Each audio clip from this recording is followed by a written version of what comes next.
I'm Tom Johnson, Thomas Johnson Antique Furniture Restoration in Gorham, Maine. This is part 2 of a 2-part video on the restoration of a late 19th century Marquetry jewelry box. In part 1, I began making numerous veneer repairs. Let's pick up the action here in part 2, where I'm in the process of tackling a difficult patch.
I think I need to take a little off this side, and I might need to take a little off that end right there.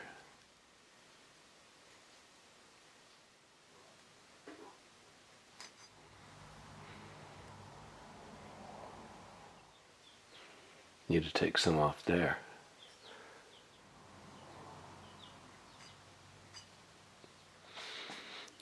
I had to plane that one more time, and now I can't get it out, so I guess that's a good fit.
All right, back to the lid.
Okay, these clamps have been on overnight.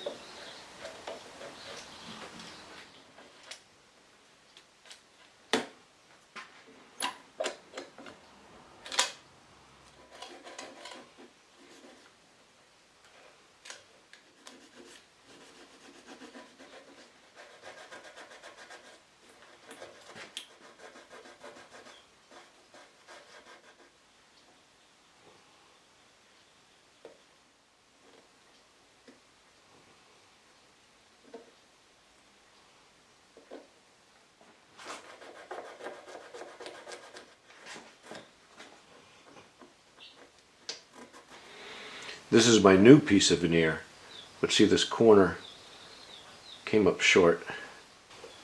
The substrate just isn't even in that corner.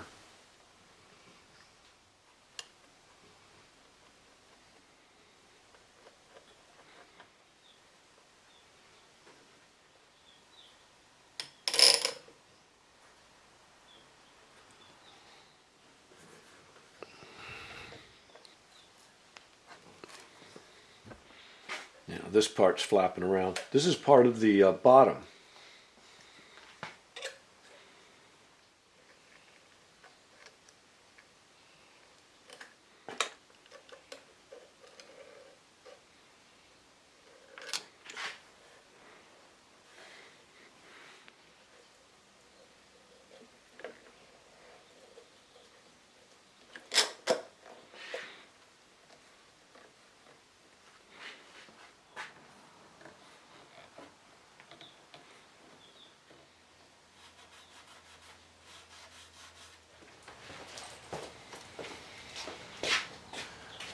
All right, let's see what we got here.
Looks like I've got a loose spot here.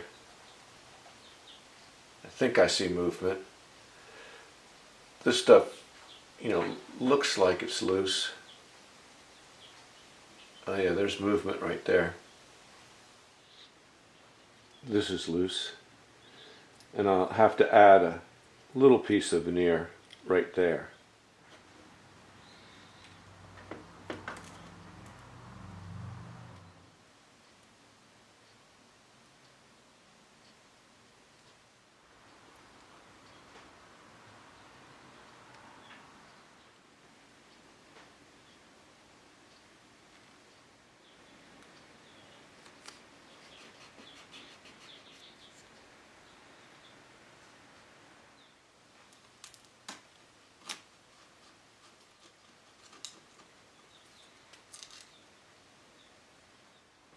Here you can clearly see what the problem is.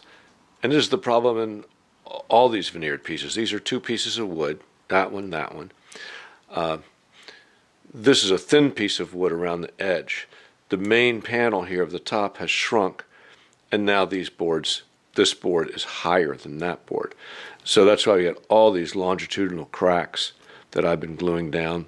I'm going to glue all this down, but it still doesn't fix the real problem here, which is these boards not being lined up with each other. But there's not much we can do about that.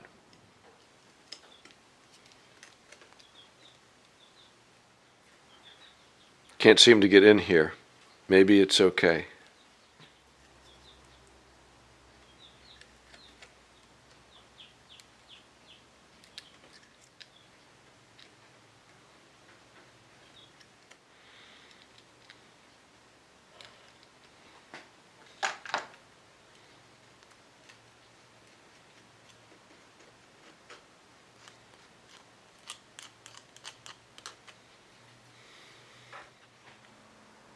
Kind of hoping maybe some glue will get in there.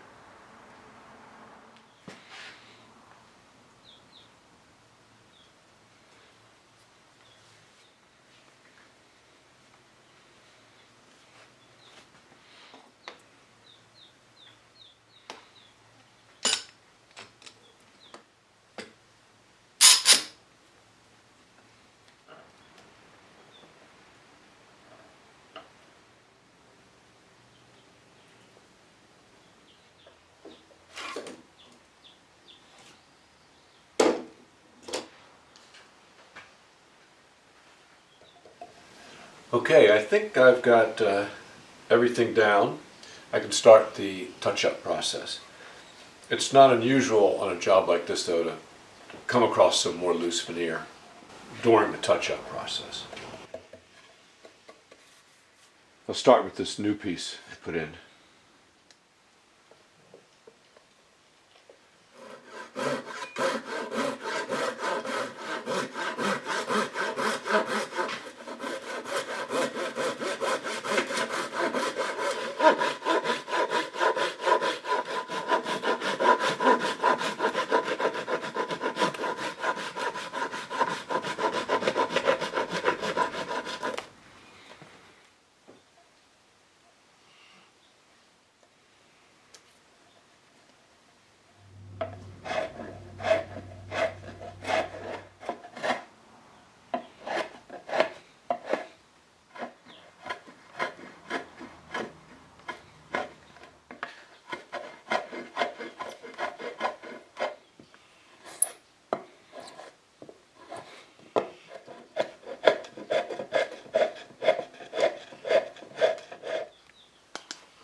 See, as I start to touch that tape, I know I'm really close.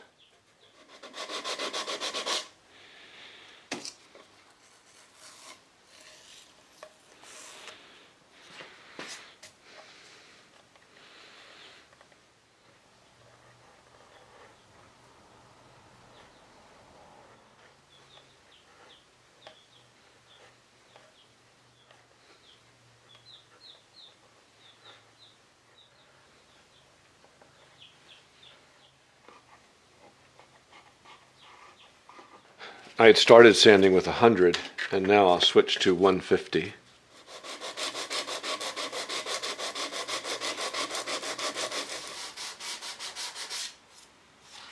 All right, I've sanded this new patch with 220. It's ready for shellac, but before I do that, I want to tackle this other side.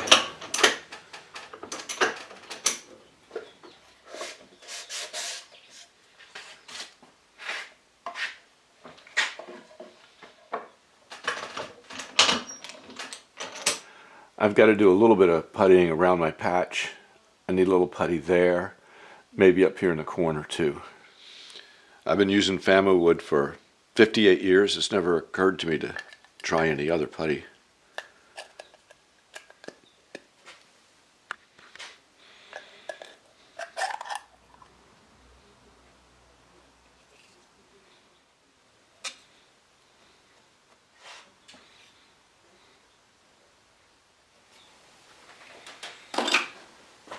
Okay, I want to give this lid a good look over. I think I'm about ready to start polishing. There's an area here, I glued all this down, and there's a crack along here. And I'm going to try to fill that in a bit with the low heat burn-in stick.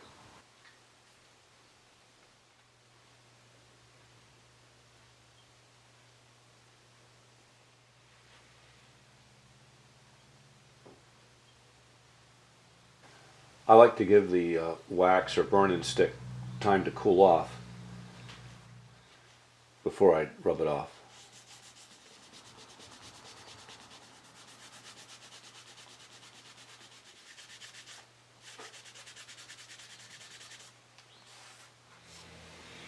And back to the box, I've sanded out that Bama wood. I need to get shellac on this new wood.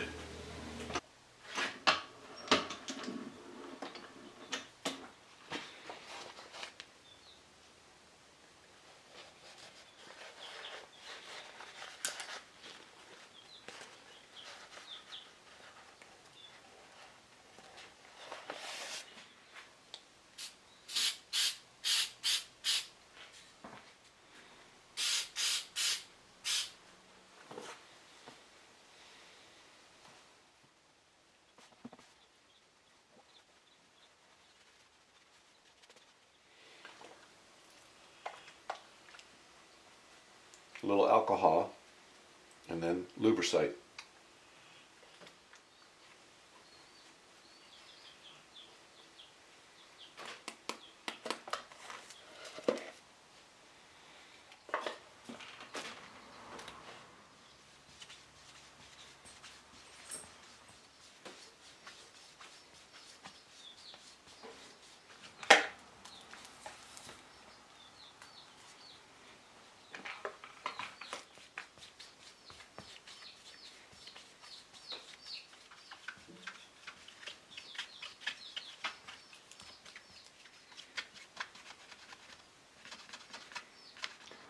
Now here's an area that was heavily damaged. I glued it down.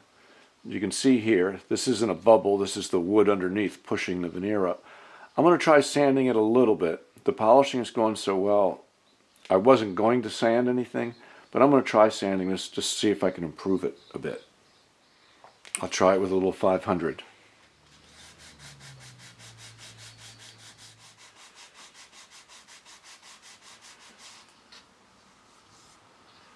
Feels better.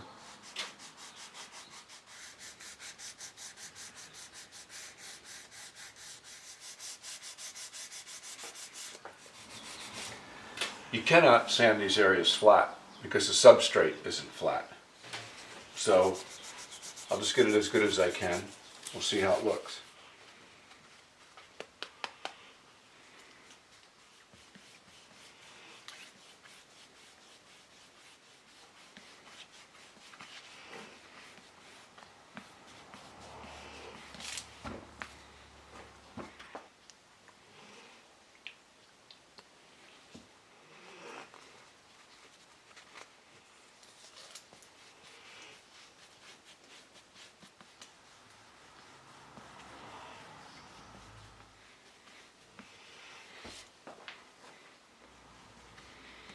That does look a lot better. It's definitely worth it to sand it.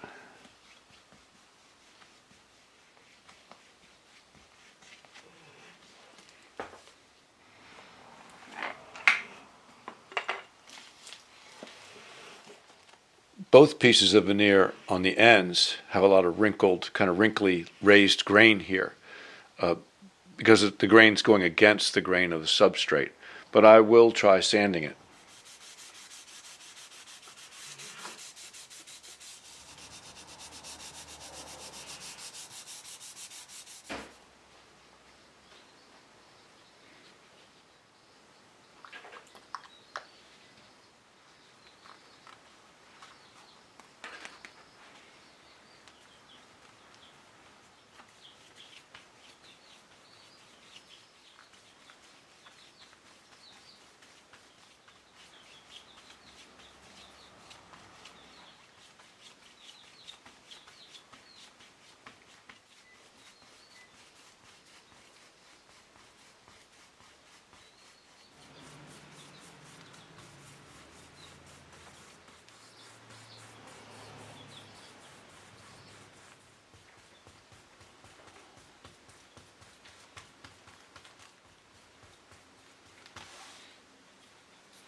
So the lid's going well. Now, in the meantime, I did spray another coat of shellac on this new wood off camera. Now I'm going to sand it with 320 and spray it again.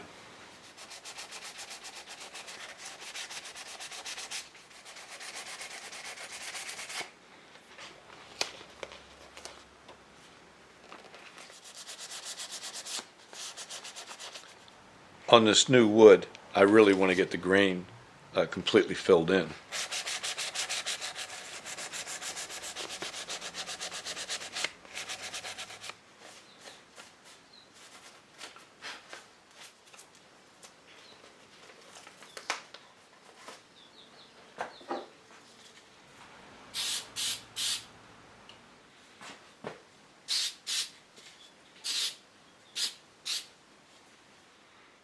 My little patch right there is looking good.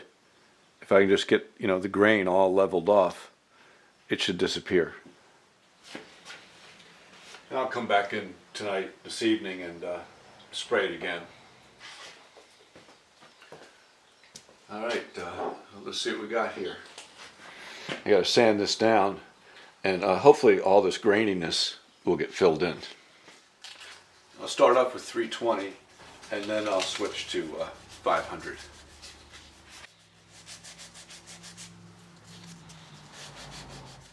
I took the tape and paper off because I got to get rid of this little edge of shellac right there.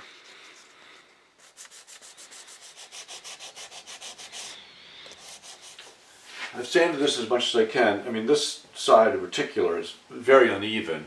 There's not much you can do about that. I don't want to try to build up the shellac. I'm going to try polishing these sides and see if they look good, see if it'll work, come up right.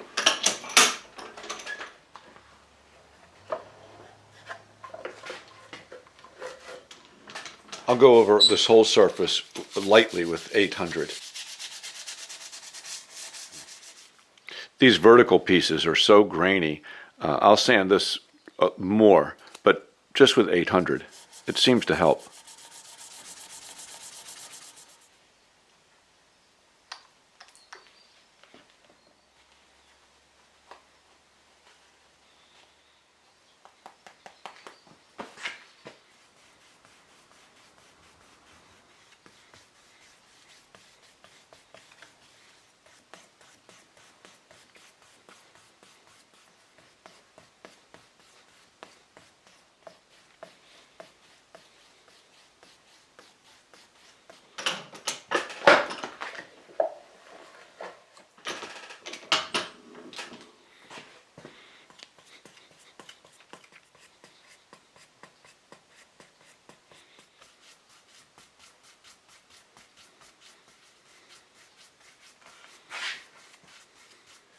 As I start to pad this side, the defects around my patch become a lot more apparent.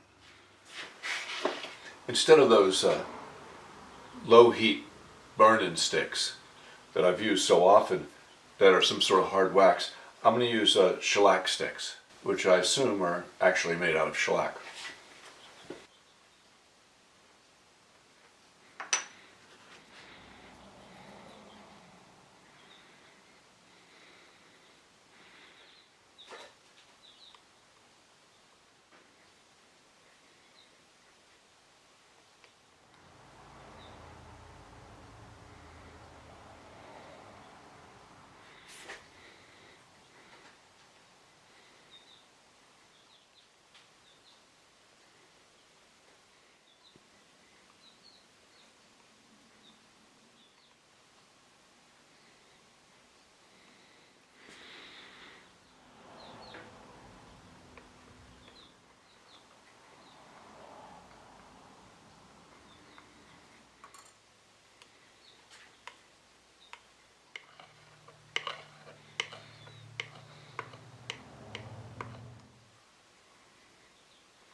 Boy, I still got to do more there.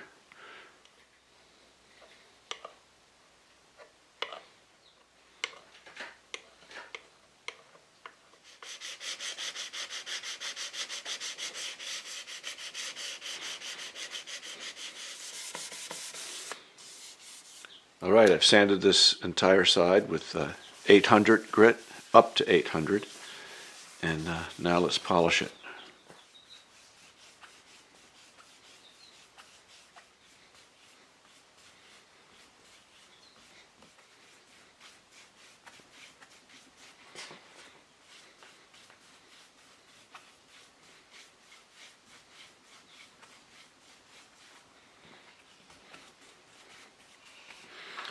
Yeah, this corner's looking so much better. Getting all the edges around my patch has made it virtually disappear. The last person that restored this, making these beautiful big patches, they were really well done, except I think he might have used the wrong kind of rosewood. It's hard to tell.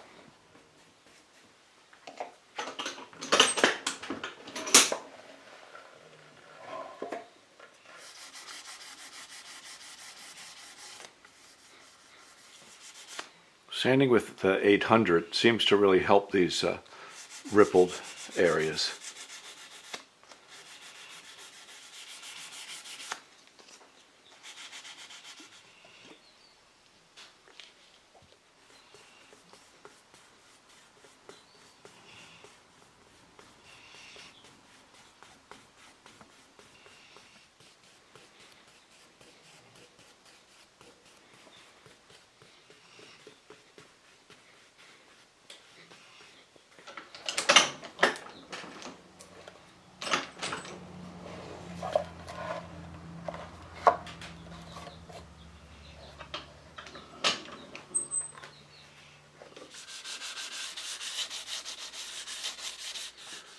One of the things about sanding with 800 is you instantly find little things you missed, like this glue right here.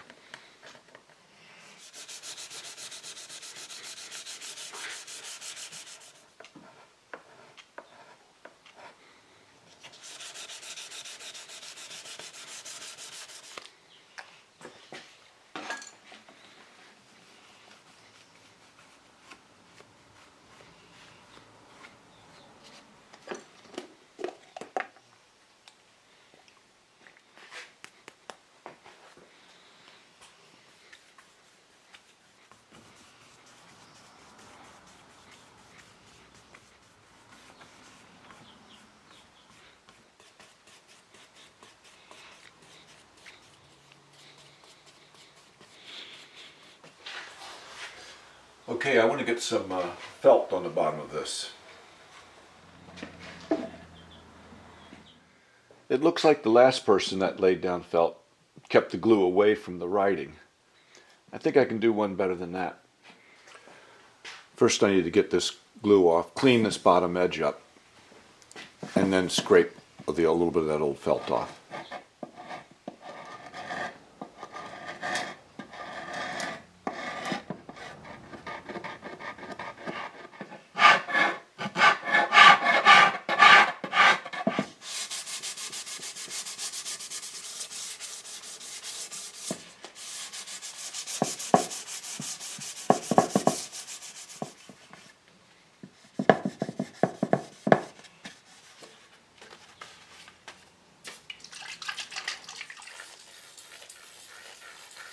Can't get this to spray very well, but it'll work.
So there you have it. This really nice little sewing box. We know it was built by William King in 1879, who was the master of the inn at Dowsing Light. And beautiful rosewood and very good marquetry. He was a good craftsman. And of course I had some major veneer repairs. This is the area on the top that was so badly damaged. This is that piece that I had, it came with it, that I glued in. This is the left side of the sewing box. This was so badly damaged. Here's that piece that was so bad that got glued back down. And the same left side, in the back corner though, is where I made that repair. It was really torn up, and that's where I put that cute little patch. I think that's what I'm seeing right there. Once this was leveled off, that patch really blended in well. And then of course this corner of the back, I put an entirely new piece of veneer on. I've got about 16 hours in this job, and these are the tools I used.